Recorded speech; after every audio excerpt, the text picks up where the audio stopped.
మనం ఇండియాలో ఉంటున్నాం కదన్నా, భారతదేశంలో ఉంటున్నాము. విభిన్న మతాలు, సంస్కృతులు ఉంటాయి కదండి. సో అందరితో మనం కలిసి ఉన్నప్పుడు వాళ్ళు మనకి హ్యాపీ క్రిస్మస్ చెప్తే మనం హ్యాపీ పొంగల్ అలా చెప్పచ్చా, క్రైస్తవులు చెప్పచ్చా అనే ప్రశ్న చాలా మందికి ఉంది. చాలా వివరణ ఇచ్చారు ఈయన, మీ వివరణ కూడా మాకు చెప్పండి. Okay, excellent. ఓకే, ఇది మనము చాలా జాగ్రత్తగా దీన్ని హ్యాండిల్ చేయాలి, ఈ ప్రశ్నని. సో కొంచెం జాగ్రత్తగా వినండి నేను చెప్పేది. మనిషిని మనిషిగా చూడమని బైబిల్ చెప్తోంది. హిందువుగా చూడమని, ముస్లింగా చూడమని, క్రైస్తవుడిగా చూడమని చెప్పట్లేదు. మనిషి దేవుని స్వరూపమందు దేవుని పోలిక చొప్పున ఉన్నాడు. క్రైస్తవుని పోలిక చొప్పున, హిందూ పోలిక చొప్పున, ముస్లిం పోలిక చొప్పున లేడు. అందరికీ దేవుడు. ప్రతి మనిషి ఎవరైనా సరే దేవుని స్వరూపము, దేవుని పోలిక. ఒకడు సంతోషపడుతూ ఉంటే ఆ సంతోషంలో వాడిని అభినందించడం, వాడితో పాటు సెలబ్రేట్ చేసుకోవటం తప్పేమీ కా, ఏ తప్పు లేదు. అయితే దాని వెనకున్నటువంటి మతపరమైనటువంటి ఆలోచనలతో ఏకీభవించకుండా చేయాలి.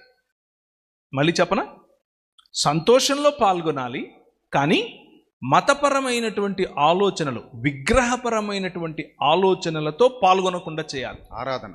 విగ్రహపరమైనటువంటి ఆలోచనలు అంటే ఏమిటంటే, ప్రతి విగ్రహము ఒక భావజాలంతో వస్తుంది. ఉదాహరణకు హోలీ అంటే ఏంటి? తెలుగు ఇంగ్లీష్ హోలీ కాదు, హోలీ పండగ. హోలీ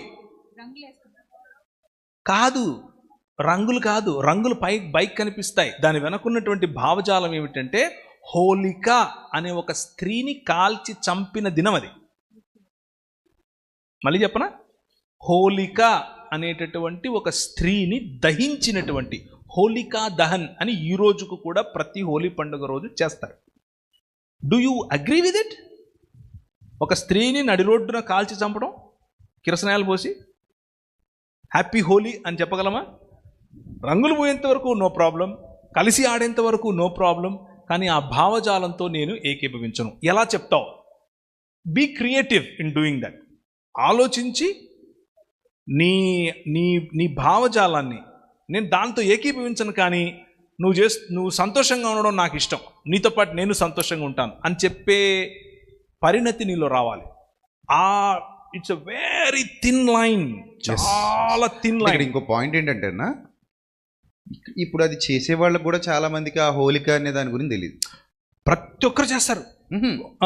ఇప్పుడు చేసేవాళ్ళు సెలబ్రేట్ చేసుకునే చాలా మందికి కూడా పాత హిస్టరీ, ఓకే, అది ఎలా పుట్టింది, ఎందుకు సౌత్ ఇండియాలో తెలియదేమో కానీ అని ఇక్కడ మహారాష్ట్ర మొదలుకొని కాశ్మీర్ వరకు హోలీ యాక్చువల్గా నా చిన్నప్పుడు సౌత్ ఇండియాలో ఎక్కడ ఎవరు చేసేవాళ్ళే కాదు. అవును, హైదరాబాద్లో మాత్రమే చేసేవాళ్ళు. ఇప్పుడు వస్తుంది. కానీ హోలీ రోజు ఏం చేస్తారంటే, హోలిక అనే ఒక మొద్దు పెట్టి దాని మీద కిరసనాయలు పోసి కాలుస్తారు. అంటే హోలికా దహన్ అంటారు. వద్దులండి, హోలిక పక్కన పెట్టేద్దాం. విజయదశమి ఏం పండగది చెప్పండి? సంక్రాంతి? అదే సార్. దసరా అంటే అర్థమేంటి సార్? దేవి నవరాత్రి. దసరా అంటే 10 తలకాయలోని చంపిన దినమయ్యా. దశహర. పండగలన్నీ చంపినందుకే చేస్తారు. మీకు అర్థమవుతుందా? సంక్రాంతి ఒక్కటే మన పండగ. ఎస్, మనకు కూడా ఉంది హార్వెస్ట్ ఫెస్టివల్. బైబిల్ గ్రంథం చెప్తోంది కోతకాలపు పండగ సంక్రాంతి. సంక్రాంతి అన్ని సంస్కృతుల్లో ఉంది. దీని వెనక ఏ విగ్రహము లేదు, ఏ దహనము లేదు, ఏ రావణాసురుడు లేడు, ఏది లేదు. అర్థమవుతుందా? ఇది మనం తెలుసుకోవాలి, తెలుసుకొని చెప్పాలి. నాకు ఒక చిన్న వ్యాపారం ఉంది. అందులో ఒక 50 మంది నాకు ఎంప్లాయీస్ ఉన్నారు. నా ఎంప్లాయీస్లో ఓన్లీ క్రైస్తవులే ఉంటారా? నో, హిందువులు ఉన్నారు, బౌద్ధులు ఉన్నారు, ముస్లింలు ఉన్నారు, ఏ మతం చెందినోళ్ళు ఉన్నారు, మూగోళ్ళు, చెవిటోళ్ళు కూడా ఉన్నారు. అంటే వాళ్ళకి పెద్దగా రిలీజియన్ పట్ల ఇది ఉండదు. వాళ్ళ కమ్యూనిటీనే వేరు. నేను దీపావళి వస్తుంది. దీపావళి వస్తే ఒరే నాకేం సంబంధం అనను. I'm their leader. నేను నా దగ్గరకు వస్తారు, సార్ మా పండుగ సార్ అంటారు. నా వాట్సాప్లో హ్యాపీ దివాళీ అని పెడతారు, అందరూ పెడతారు. పెట్టినప్పుడు అందరిది అయిపోయిన తర్వాత ఆఖరిలో నేను ఒక చిన్న రైటప్ రాస్తాను. ద లైట్, వెలుగు అంటే ఏమిటి నా పర్స్పెక్టివ్లో రాస్తాను. నా పర్స్పెక్టివ్లో రాసి ఇటువంటి వెలుగు, నేను ఆబ్వియస్గా వెలుగు అనగానే యేసుప్రభు గురించి రాస్తాను కదా, తెలియదే ఉంది మీకు. ఆయన పేరు తీయకపోయినా ఆయన గురించే రాస్తాను. ఆయన గురించి రాసి దేవుడు అన్న పదం చాలా స్పష్టంగా వాడతాను. God is the true light. ఆయన నిజమైన వెలుగు. మీ జీవితాలలో అటువంటి వెలుగులు మరిన్ని రావాలని మీకు నేను మీ పండుగ శుభాకాంక్షలు తెలియజేస్తున్నానని చెప్తాను. ఆయనతో ఏకీభవించట్లేదు, కానీ సంతోషంలో కూడా ఉన్నాను. అర్థమవుతుందా? అంటే అన్న నా ఉద్దేశం ఏంటంటే, మనం భారతీయులం, ఫస్ట్ భారతదేశంలో బ్రతుకుతున్నాం. భారతీయులుగా భారతదేశంలో బ్రతుకుతూ మన విశ్వాసాన్ని మనం కంటిన్యూ చేసుకుంటూ వెళ్ళిపోతాం. చావు వరకు మన విశ్వాసం మంది, ఇతరుల విశ్వాసాలు ఇతరులవి, మనకు సంబంధం లేదు. అయినప్పటికీ వాళ్ళు మనం కలిసి బ్రతుకుతున్నాం కాబట్టి, లైక్ మీ కంపెనీలో ఎలాగైతే మీరు సహోదర భావంతో లైక్ అన్ ఇండియన్గా ఎలాగైతే వాళ్ళతో కలిసి, అంటే మీకు క్రిస్మస్ శుభాకాంక్షలు చెప్పినప్పుడు మీరు కూడా వాడికి సంక్రాంతి శుభాకాంక్షలు చెబుతూ ఒక సహోదర భావాన్ని పంచుకుంటూ ముందుకెళ్ళిపోతున్నారు. దీన్ని కూడా కొంతమంది భూతత్వంలో చూసి, అరెరే నీ క్రిస్మస్ శుభాకాంక్షలు చెప్తే నువ్వు స్వీకరించవచ్చు, కానీ వాళ్ళకు నువ్వు సంక్రాంతి శుభాకాంక్షలు చెప్పరాదు, చెబితే నువ్వు ఏకీభవించేసినట్టే, వాళ్ళ వర్షిప్ నువ్వు చేసేసినట్టే అన్నట్టు. ఇప్పుడు అలా అనుకున్నప్పుడు వాళ్ళు క్రిస్మస్, సంక్రాంతిలో వర్షిప్ ఏం లేదు, ఉందనుకుందాం, కాసేపు ఉందనుకుందాం. ఇప్పుడు వాళ్ళు క్రిస్మస్ శుభాకాంక్షలు చెప్పినప్పుడు మరి వాళ్ళు క్రిస్మస్ చేసేసినట్టే, క్రీస్తుని వర్షిప్ చేసేసినట్టే అనడానికి లేదు కదా. నా పాయింట్ అది. మనం అంటే ఇతరులని ఎందుకు బాధ పెట్టాలి? అంటే తప్పైతే ఖండిద్దాం, తప్పైతే వద్దని చెప్పేద్దాం. తప్పది, దానికి మనం వద్దు, దానికి మనం సపోర్ట్ చేయొద్దు, తప్పు చేస్తున్నారని చెప్పేది. ఉదాహరణకి కొన్ని చోట్ల జాతరల పేరుతో ఆడవాళ్లతో అర్ధనగ్న ప్రదర్శనలో నృత్యాలు చేయిస్తుంటారు. బరాబర్ 100కి 100%, 200% ఖండిద్దాం. తప్పురాది అని చెప్తాం. అది తప్పది. ఇప్పుడు దేవత పేరిట జాతర చేస్తూ ఏంది ఈ చెత్త పనులు? ఇంట్లో ఆడవాళ్ళని అయితే చూపిస్తాం అలా అసభ్యంగా, ఇలాంటి చిల్లర పనులు చేయకండి అని చెప్పేస్తాం. సో అక్కడ తప్పు కాబట్టి ఏకీభవించాం. తప్పు కాని చోట ఎందుకు అందరితో గొడవలు పెట్టుకోవాలి, అందరితో పంచాయతీలు పెట్టుకోవాలి, అందరినీ అంటూ పోవాలి? ఇదా క్రీస్తు మనకు నేర్పించింది కాదు కదా అనేది నా కాన్సెప్ట్. దాన్నే నేను ఎలా అర్థం చేసుకుంటున్నాను అని అంటే, నేను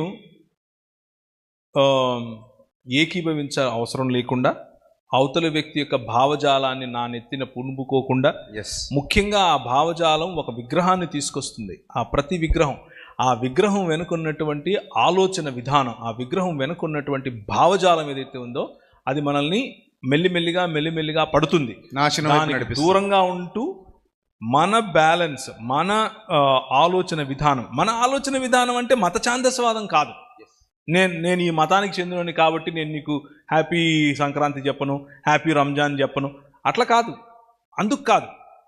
ఆ మతంలో ఉన్నది ఉన్నట్లుగా ఆ మతం ఏదైతే చెప్తుందో దీపావళి గురించి, ఆ ఆలోచనను తీసుకుని నేను నిజమైన దీపావళి లేకపోతే నిజమైన వెలుగును ఈ విధంగా చూస్తున్నాను అని చెబుతూ, చాలా ప్రేమగా, చాలా సహోదర భావంతో ఒకరినొకరం గ్రీట్ చేసుకోవటం తప్పు కాదు, ఒకరినొకరం ఆశీర్వదించుకోవటం తప్పు కాదు.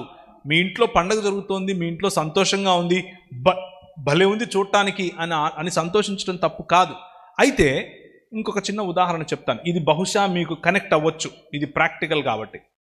మా ఇంటికి ప్రతి గణేష్ చతుర్థికి కూడా పిల్లలు వస్తారు. పెద్దోళ్ళు ఎలాగూ రారు, ఈడు తేడాగాడని రారు, పిల్లలు వస్తారు. అంకుల్ అని, ఒరే నా వయసు ఎందుకు రా గుర్తు చేస్తారు అనుకుంటా మనసులో. అంకుల్ డబ్బులు అంకుల్ అని వస్తారు రిసీట్ పట్టుకుని. నేను అడుగుతాను, ఇక రారా కూర్చోబెట్టి వాళ్ళకి చాక్లెట్లు ఇచ్చి నీళ్ళు ఇచ్చి ఏం చేస్తావు ఇంతకు చెప్పు అని అడుగుతాను. ఏం గణేషుని తెచ్చినా అంకుల్, ఇంత పెద్దది తెచ్చినా అంత ఏమో చెప్తారు. చెప్తే నేనేం చేస్తానంటే, అదంతా సరే కానీ ఏం చేస్తావు ఆ రోజు, నేను నీకు డబ్బులు ఇస్తా, దాంతో ఏం చేస్తావు అని అడుగుతా. అంటే భోజనాలు పెడతాను అంకుల్ అన్నాడు. సరే ఇదిగో ఇది ఇస్తున్నా, ఇది భోజనాలకే వాడు. సూపర్.